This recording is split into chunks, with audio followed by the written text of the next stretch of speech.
Okay. Let's calculate this quickly. I think you should have tables, but if not, I'll just calculate the annuity using the same formula. I'll get out here. 7,000. What's the annuity formula?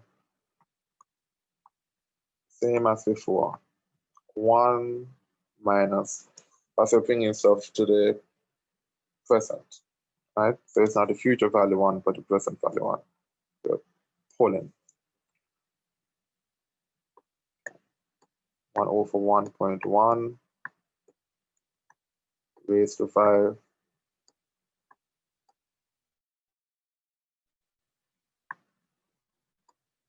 divided by 0.1. Right, 0.1 is the 10%.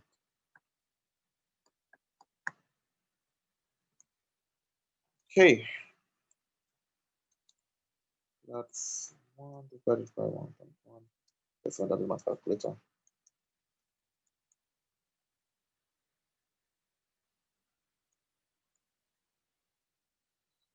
Okay, 26.535.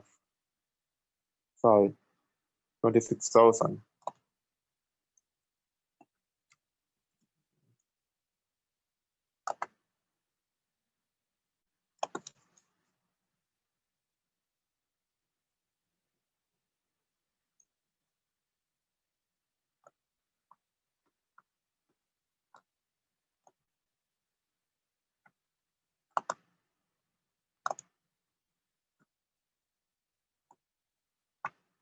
Okay. You're fine with this? We're almost done. That's the PV. And now we have to subtract the initial cost.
Okay, cool.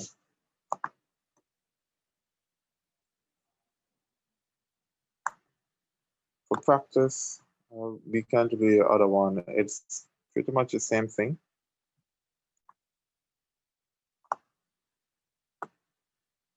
So that would be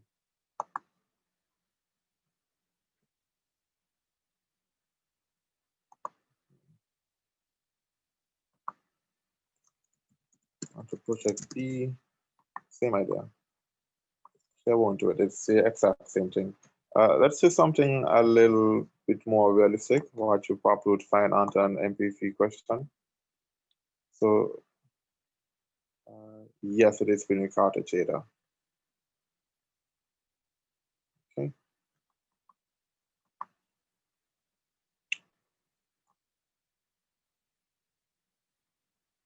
Okay, so this can take a look at this question from I'll read it really quickly. This is a typical NPV question.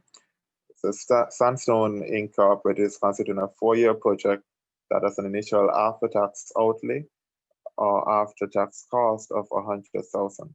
The future cash inflows from its project are 40,000, 40,000, 30,000, and 30,000 for years 1, 2, 3, and 4, respectively. Now we are supposed to use the NPV method at a discount rate of 16%. Okay, so let's try that one. This is a little bit more realistic in that sense.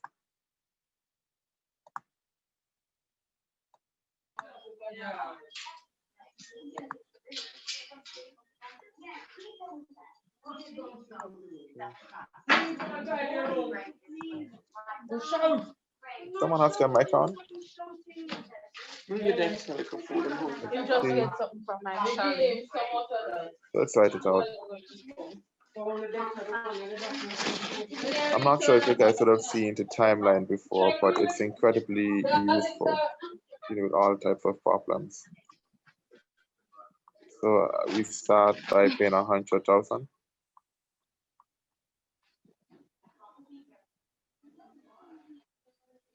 Put that on top.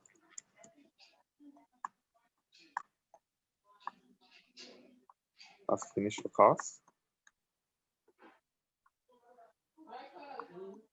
And then for the first 2 years, it's 40,000.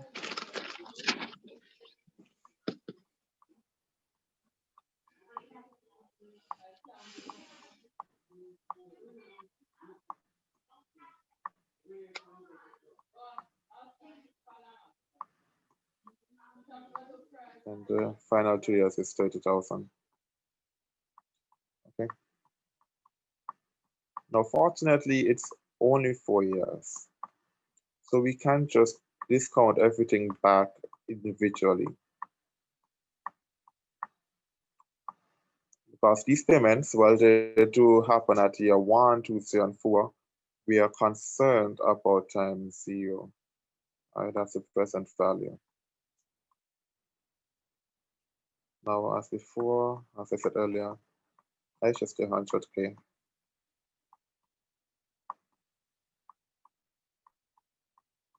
The PV is a little bit more interesting.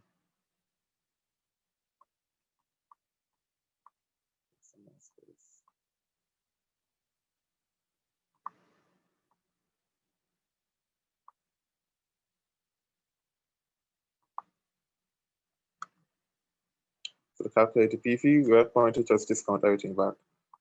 So that's 40K. It's at time 1. We want it at time 0. So divided by 1.06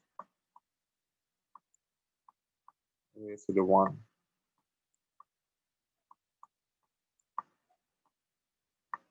Then we have this one over here at time 2. We want it at time 0.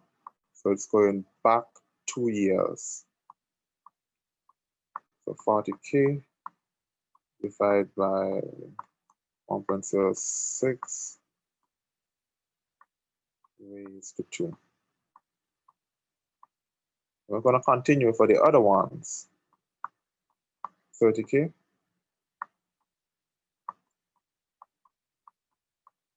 But that's at time 3. We want it at time 0. So we carry it back 3 years.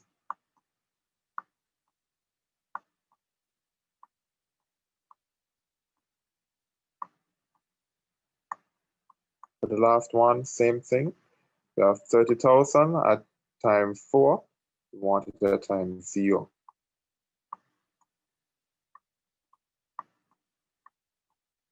And we divide 1.06 raised to 4.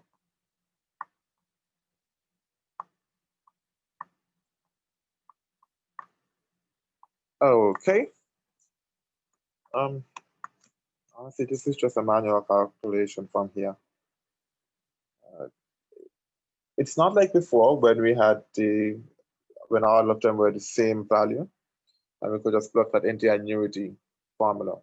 Since it's not like that and it's not an annuity, there are a bunch of different tricks and stuff, but really and truly, it's just 4 payments, which are just calculated by hand and keep it as simple as possible. If you do want, you can think about these first 2 payments as an annuity. So you can think about it as 40K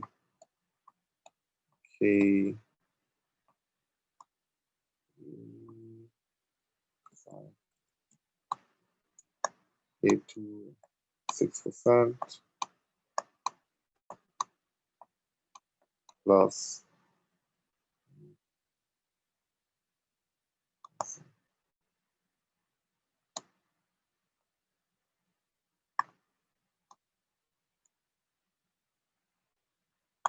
oops, wanted to copy this.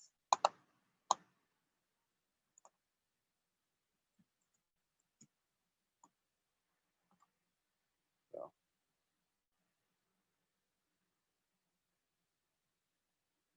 let's make a box here.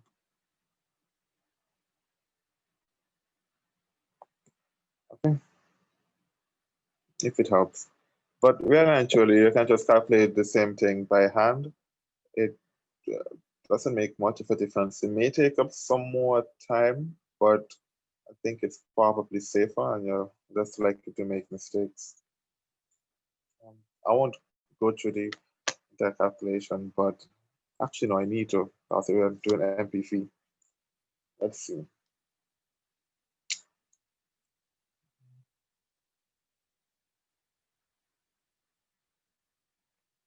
Really quickly.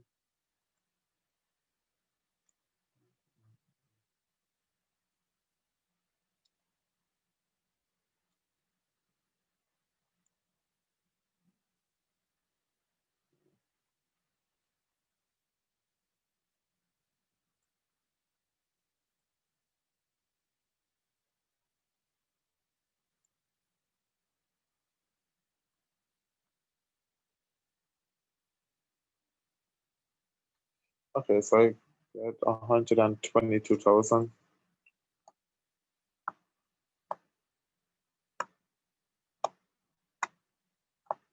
Some calculators, like the financial calculator, also has some. What's that simple after Q? Oh, here. Oh, I was showing that you, yeah, I got the same thing catch here. So for the simple after K, I was showing that you can, if you want to, write these two terms as an annuity factor. You can do that because it's the same payment being discounted back. You don't have to, it's definitely not necessary, and it's probably, you're less likely to make mistakes if you just do it a long way, I believe. So you can ignore it completely.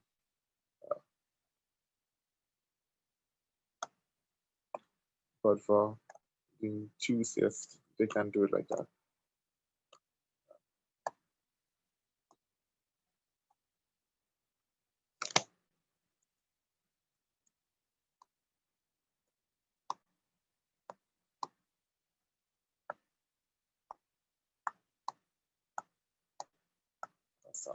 That's write the full number. Okay. Now PV minus I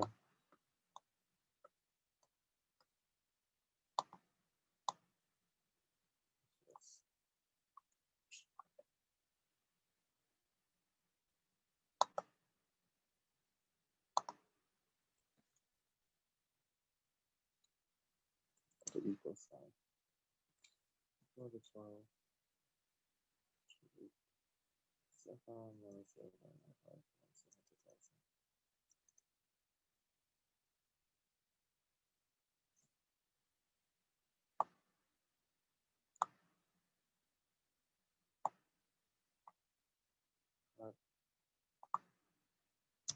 that's just 22, 287, 795.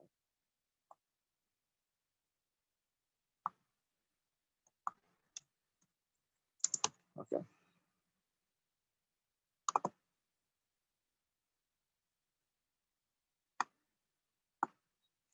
That's all the MPC question answers. Yeah. Now, based on this, we can see clearly that it does have a positive MPV, right? Pretty high as well, 22,287.09. Pretty high number, right? So based on the fact that it's positive, then we would choose this. I don't think we will compare it against any alt. Oh, wait. The discount rate is 16%. Let me run that again quickly. So this should actually be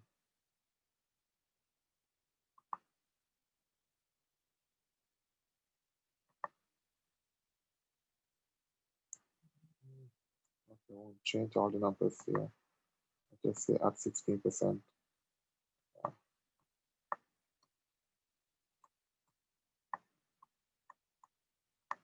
But at 16%, the present value would be equal to just calculated. Let's see if it actually changes anything.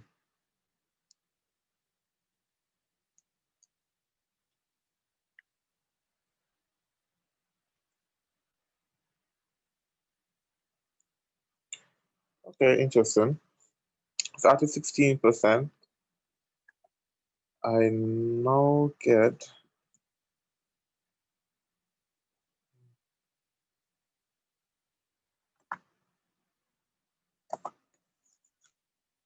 $99,997.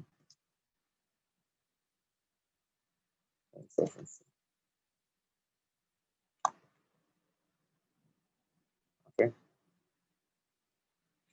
So before, when we calculated it with a discount rate of 6%, we got a pretty high NPV and we definitely would accept the project.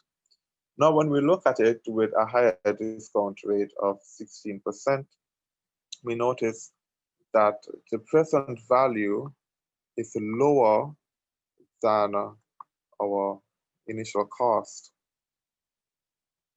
That means that we would not accept this project.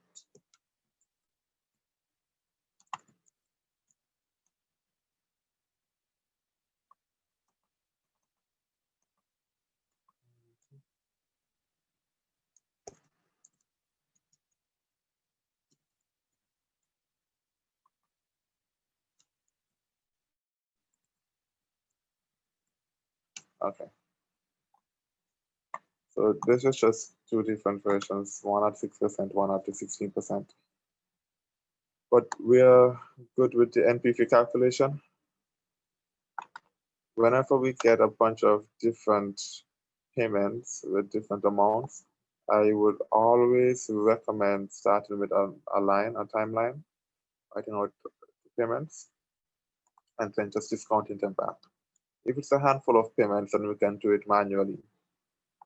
Chances are, if it's a lot of different payments, then we can, if it's a lot of payments, then it would probably be at the same rate, or there would be some trick to get them at the same rate.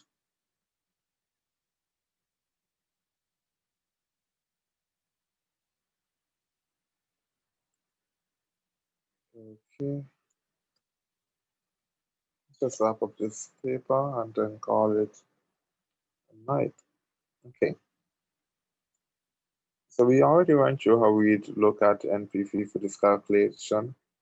The next part of the question asks us about some benefits from hedge funds. Now, should I feel Ellis would go through it again, but generally speaking, there are 10 hedge fund questions that he loves to ask. They're in the first chapter on finance, I think. I won't go through all of them, but you should know all of them. And when I say know all of them, I'm talking about being able to reiterate every part of that slide. If you want the full marks, of course. If one is 5 marks, sometimes it's 10 based on the question.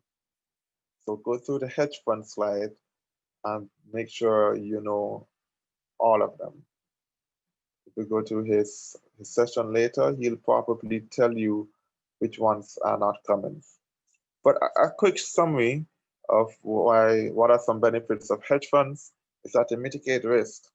Unlike other funds, like maybe an index fund, they actually use strategies not available to a lot of people in order to keep the risk of their investments low. So when they invest, they may not make more than the benchmark or the market, but usually always make something, a steady sure amount. And they are also more able to use techniques like hedging, shorting stocks, using derivative, call, put options in order to generate a better profit and more secure profit than other funds.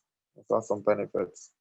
And then the detail of the role of a financial manager, you know, guys will pop note that it's again, this is the more theoretical portion. It's in the slides, and I won't go through it because it's really a matter of you knowing it, right? So you need to go through the slides and learn the theoretical option, the theoretical parts of it. Okay. Let us see. So for this other part of the question, they give us some financial statement, and now they're asking us a few questions on it. Ratios. Okay. So I'll just ask you, I want you to respond to the best of your ability. What is the net working capital?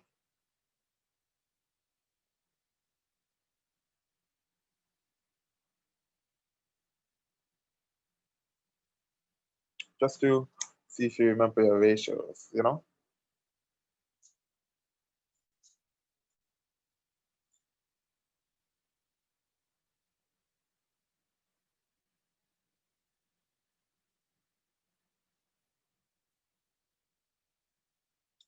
Spit them out, you know, think them out. Yeah, nice, Ruby. Current assets minus current liabilities. And what does it measure? What type of ratio is it? You know, there are like 5 types: asset management, asset efficiency, liquidity, some others. What does this one measure?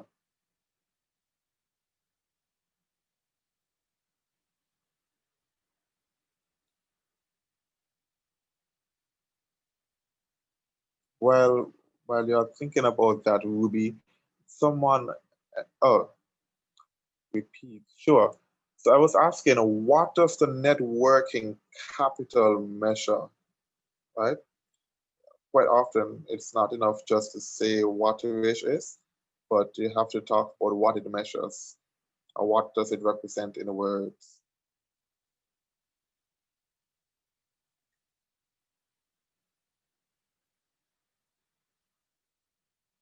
Yeah, good, good. Liquidity of the company. That's exactly what it measures. It tells you after you, if you pay all of the current liabilities immediately, how much would you have left from the current assets? And the current ratio is somewhat similar, except instead of subtracting, you're dividing. So that one is just current assets divided by current liabilities. So let me write them here. A different color.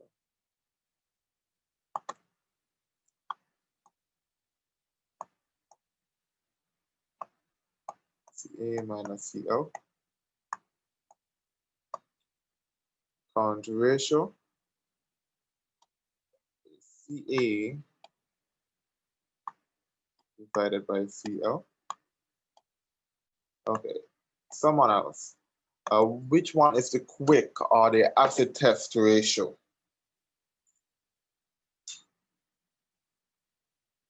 Yeah, on the ball, Kachia.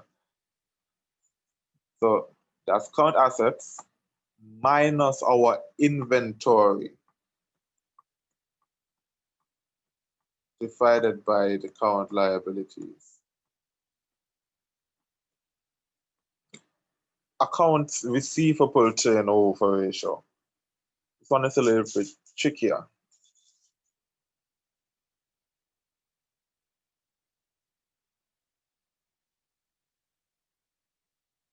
Anyone remember this one?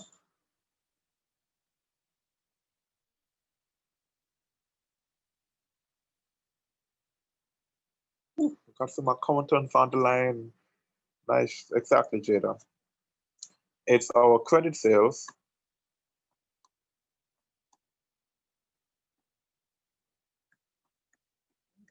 And what does it measure? What does the accounts receivable turnover ratio measure? So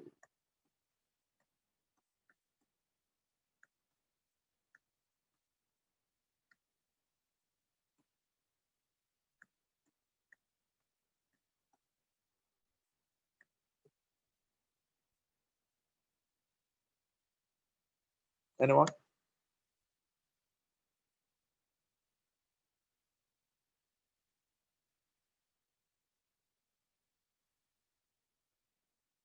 Okay, to summarize, I think the accounts receivable turnover ratio, it gives you an idea. Okay, so we have how many times accounts receivable are turned over for the year. Brilliant, brilliant, right? I mean, it's actually in the name itself, and it's exactly that. How many times the account receivable turn over? You know, we have credit sales, and how many times we actually all of the credit sales came in for the year. How long it takes to get paid, basically. Well, the days sales in accounts receivable is a better picture of that one, because it now tells you in days. Whenever we have the daily sale for a ratio, or you may see daily, something to that effect, something with day, and it's on a turnover ratio. You just take the turnover ratio. I would take 365 and divide that by the turnover ratio. So for the days sales in accounts receivable, that would just be the same ratio we just worked out. Accounts, let's call it receivable turnover ratio. Let's take that and we div. Oh, I'll mix it up, you know.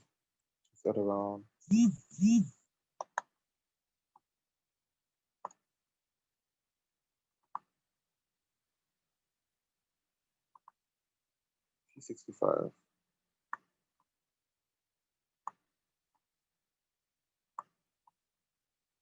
divided by this.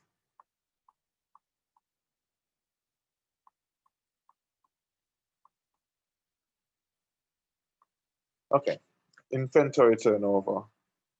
Which one is this? Yes, man, y'all quick.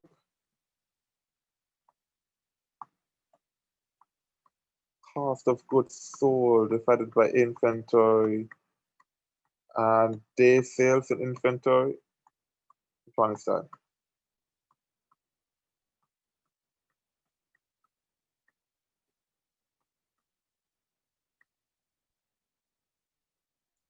And what does it mean? What does that ratio measure? Yes, good here.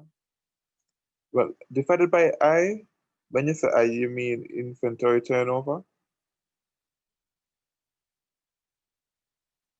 Ah, yeah, inventory turnover. So for the day sales, remember, whenever we state sales in inventory, accounts receivable, accounts payable, whatever it is, we just take 365 and divide it by the turnover ratio, right? Okay. But you are correct when you say that the inventory turnover is how many times during the year the inventory turned over. But when we think about it in terms of days, like the day sale in inventory, it tells us how many days does it take for the inventory to turn over. So if we get 23 days, it means that about every 23 days, we sell all of our stock. Yeah. And debt to equity. I think this one is fairly self-explanatory.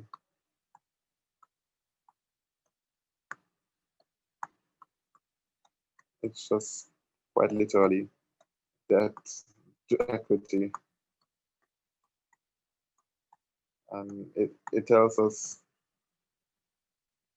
how much debt the company has compared to how much equity it has. Pretty straightforward. Okay, now this other one, Part B asks us to common size the income statement.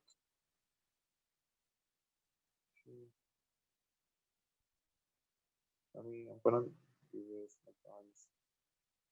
So if you want to take a screenshot, you probably can take a screenshot, but you probably have these things already. Okay. Now, common sizing these.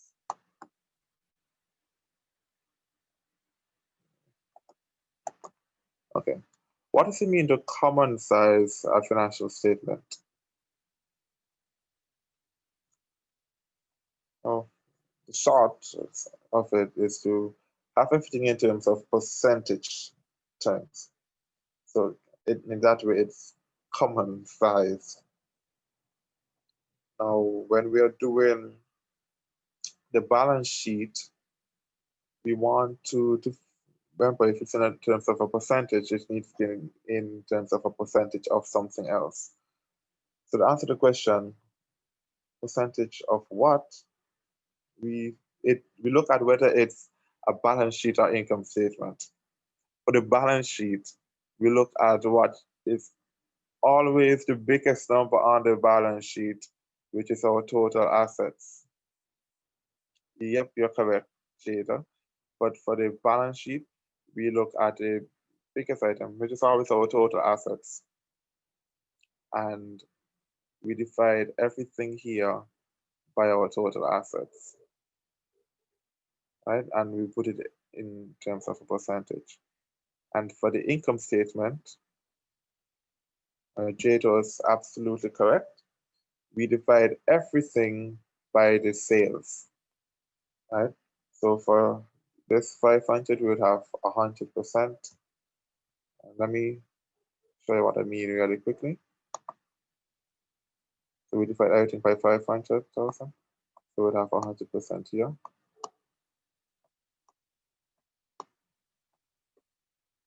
Then where we have 380,000, we take 380,000 and divide it by 500,000. That's 76%.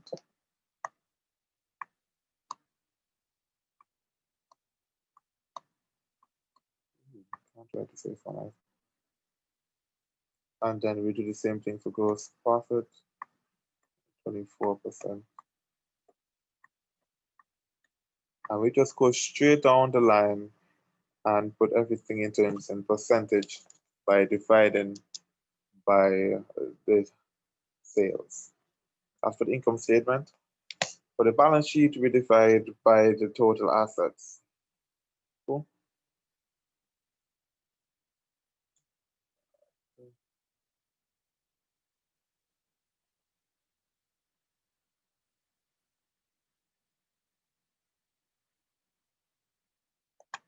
Okay.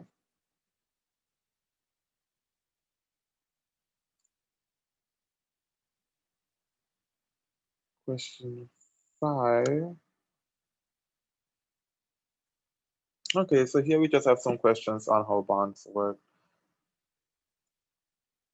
The 3 basic things that we're going to need to price a bond. We actually did a whole lot of this before.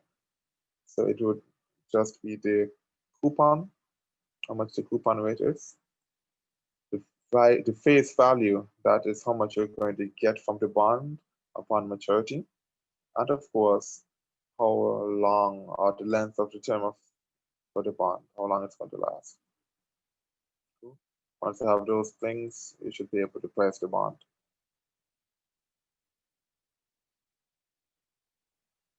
Okay, consider bond. Okay, so now they give us this question, and they essentially ask us to price this bond. Let's do that.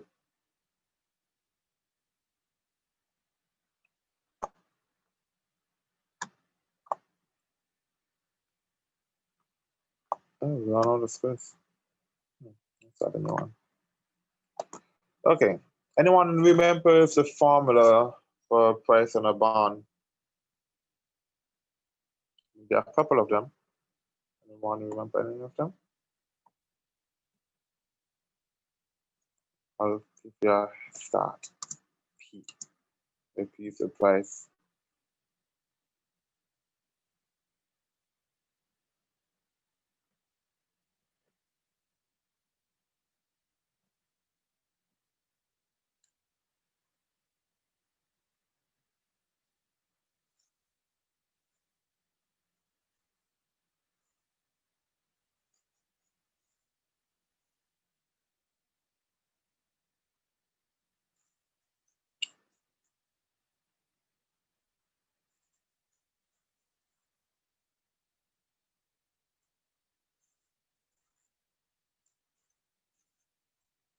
Okay, it seems like maybe we forgot.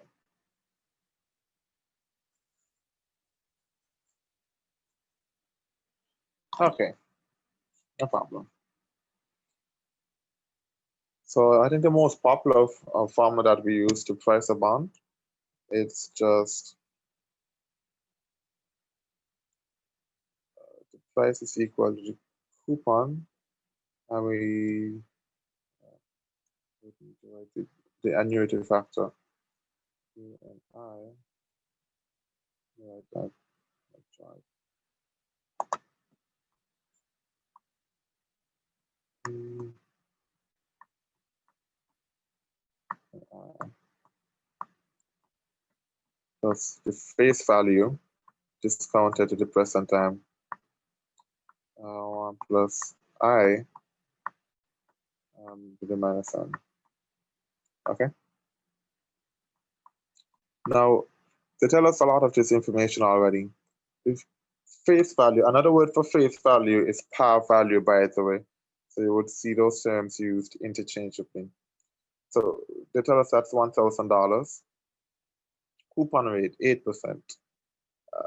10% is the yield to maturity. Because they tell us that to consider 10% to be an appropriate required.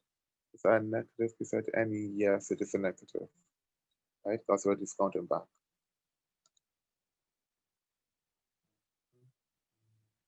The value for the bond. Cool. So I was saying that we know that 10%. Oh, first I'm missing. Which symbol? The A and I? Or the, oh, they usually use the other one, PV, what is it? For the annuity.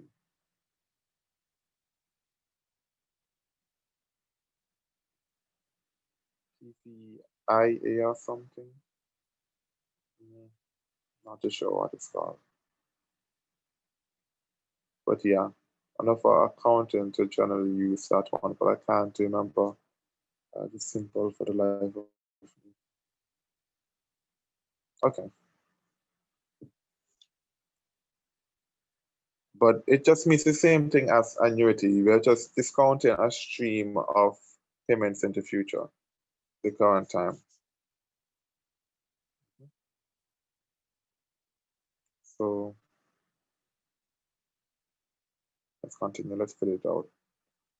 So C, on for the coupons. What is 8% coupons? So we take the face value, 1,000, multiply it by 8%.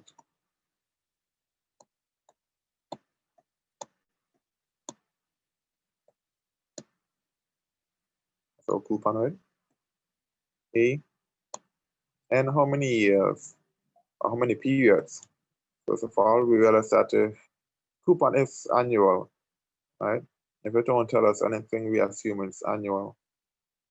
So that means that the period is annual as well. 10, yield is 10%. The face value, 1,000.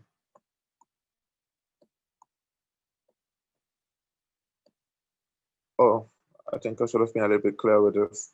The 1 plus I to the minus n means that we divide by 1 plus I, and I is 10%.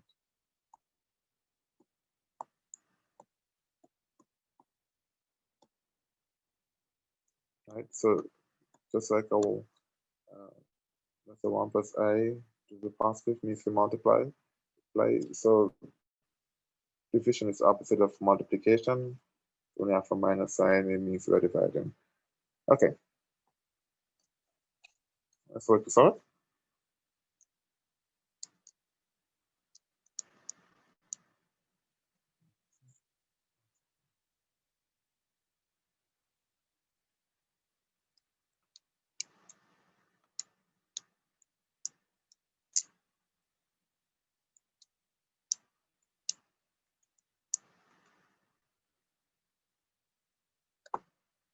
So 491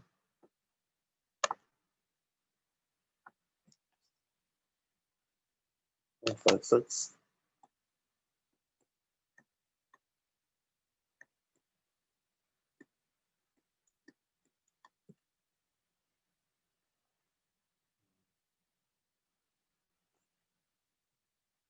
plus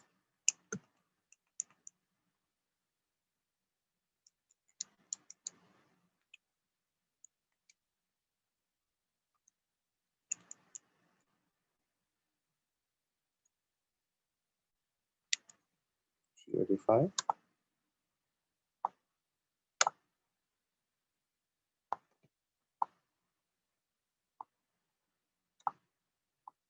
Oh,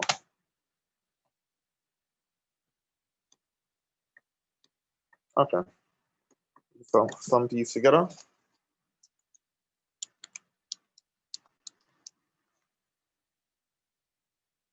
And that's our price.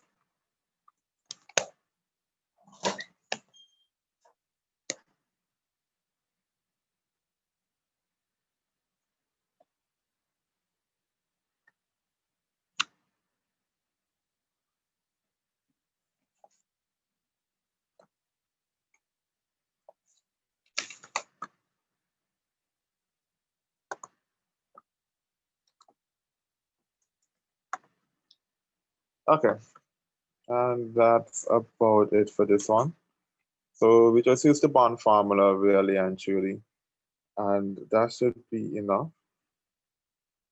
Sorry.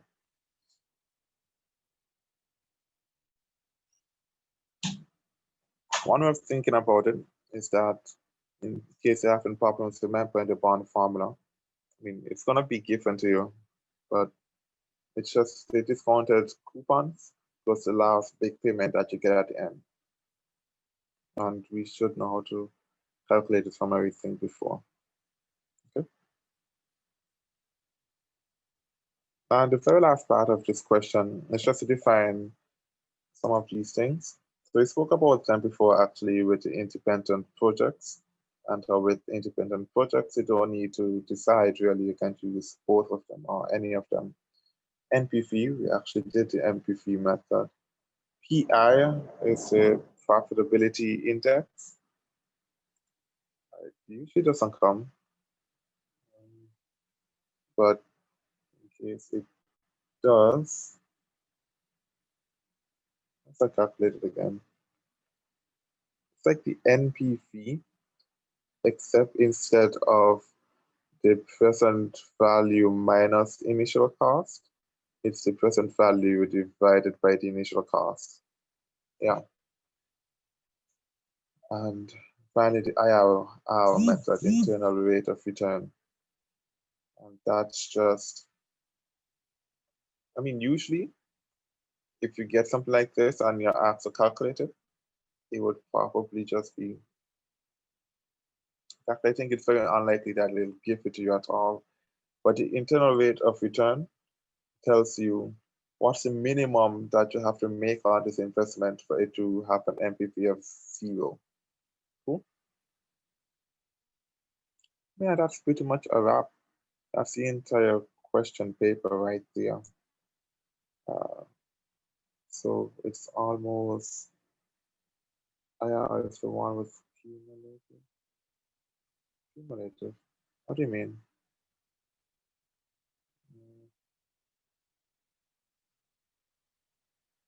What's the cumulative? Let me see. Like cash flow. Oh, yes. it's the same thing as cash flow really. It's like you have the NPV using the cumulative frequency. Oh yes, I think that's how they calculate it. Yeah. Yeah, so uses that. I mean, we use a slightly different method. I think the cumulative will give you an approximation, but that's how to do it for this course. Okay.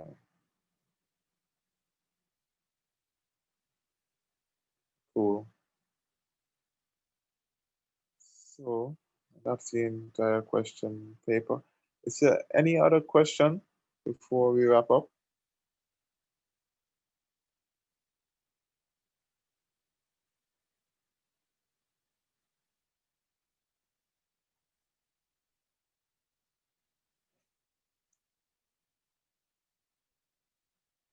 Are we gonna have more sessions?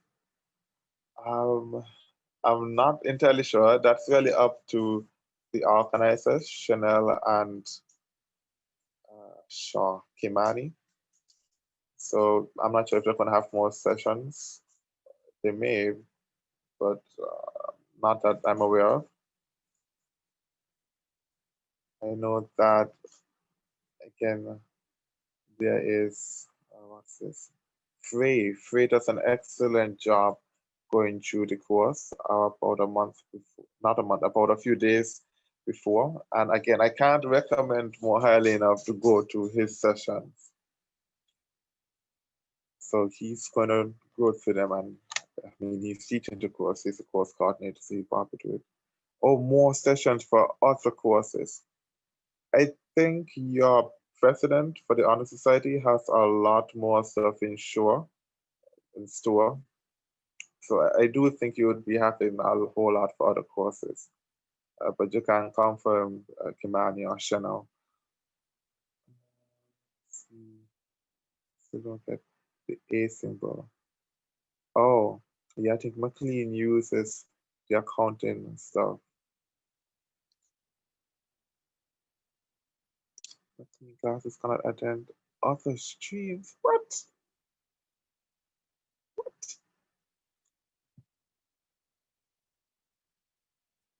Oh, that's sad. Yeah. Well, there are a couple of stuff we can do. I'm not sure how Frey is gonna have his session. If it's on Blackboard, it may be hard for you to go in without him. I'm not too sure. But if you can get a recording from one of your friends in the stream, I think it would help. But preferably you would be there in person. Stock valuations. What do you mean by stock valuations? As in finding the price of a stock? Jada? Oh, and oh, as in based on the dividend and that kind of stuff.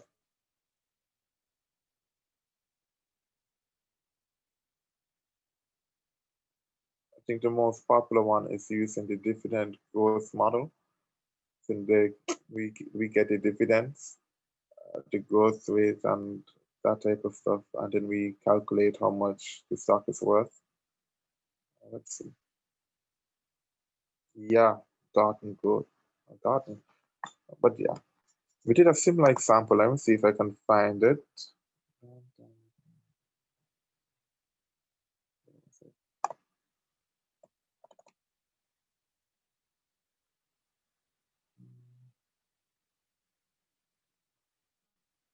Here.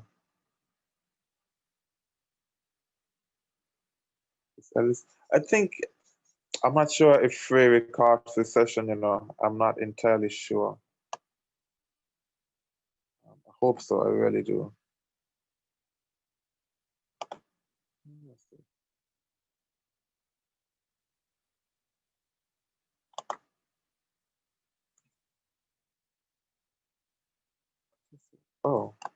Okay.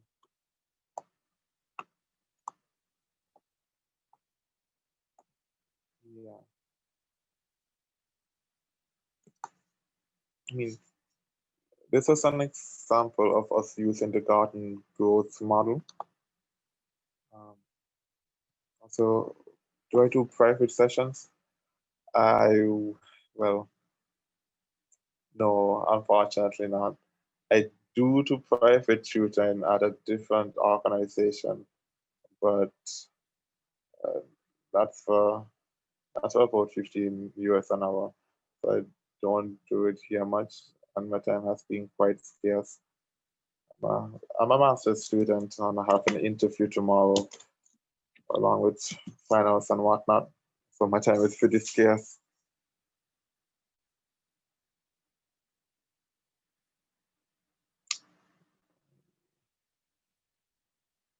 Okay. Really quickly, I'm just gonna go back to the garden growth model and how we did it. So, do you know, your best bet is asking Chanel, right? Oh, and I know that there are these two guys. Well, no, this is an econ, but yeah, Actional. She's the current president of the Society Honor Society, so she probably knows a whole lot more people than I do. I left UE already, well, fortunately, not sorry at all, but she probably knows a whole lot more people than I do, and she has the reach to organize more sessions, so she probably knows more. Yeah. Okay. A quick bunch of the garden growth model. P is the share price that we're looking for. D, what's really important to note about this D, really should be D0, right? That means the last dividend. G is the growth rate. Now, the growth rate is how much we expect our dividend to increase by every year. So if we expect our dividend to increase by 2% every year, then our G, our growth rate, is equal to 2%. Our I is the return on the equity, or return on the share in this case, or the company itself. And that's usually given as some return on equity to something about profitability. So assuming that we got all the information but the price. So we want to calculate price.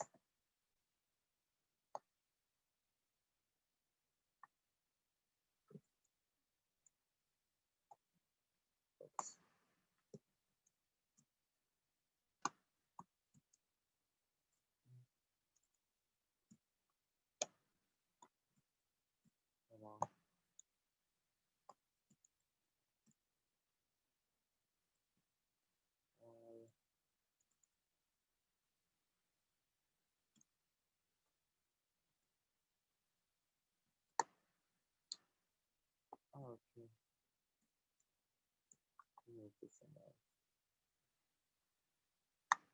Sorry.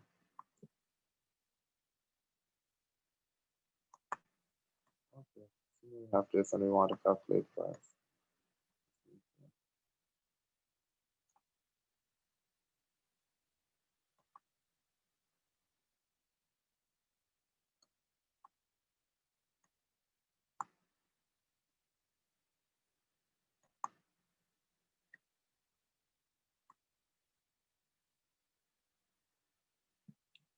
So using the same stuff from before, we're going to assume that our interest is like 15.6%. And we're going to try to get our price. Go back so you can see what all the other stuff were.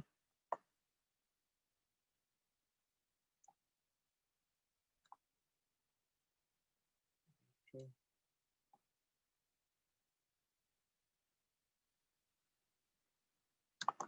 For the price now, we always use the last, well, what goes on top here is our next dividend. So something important to remember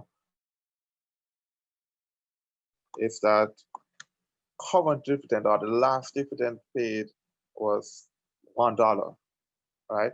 Our next dividend has to take into account the growth rate.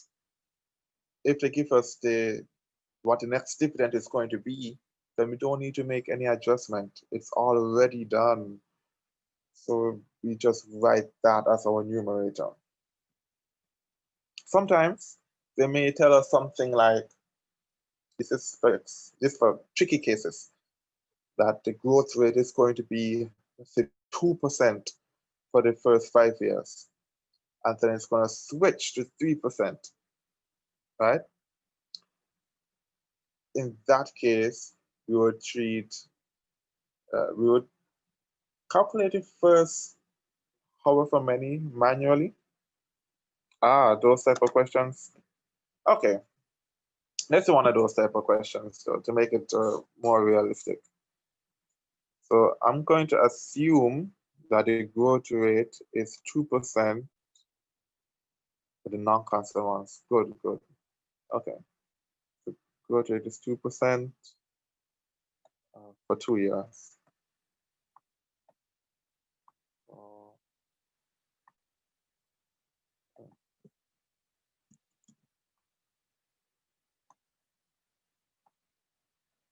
Exactly. Just like 2 years somewhere.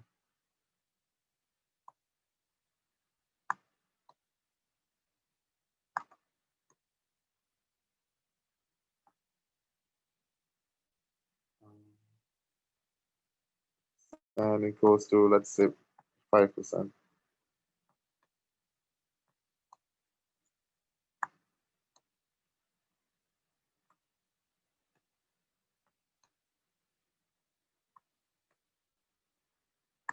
Okay. Yeah, cool. Now, whenever we get any time value money question and we have to stop and think about it, if it seems even slightly tricky, we draw a number line or a timeline. So let me start by doing that. I have a line, 0, 1, 2.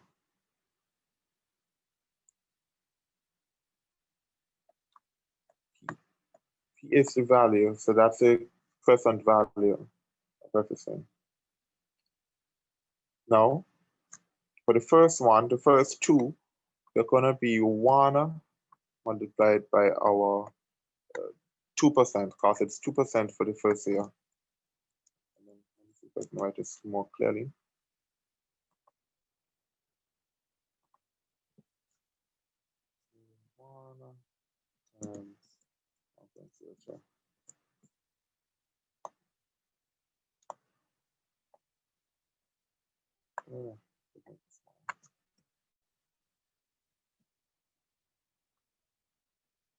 No, it doesn't get much smaller.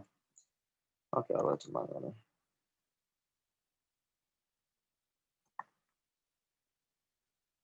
But it's 1 times 1.2, 1.02.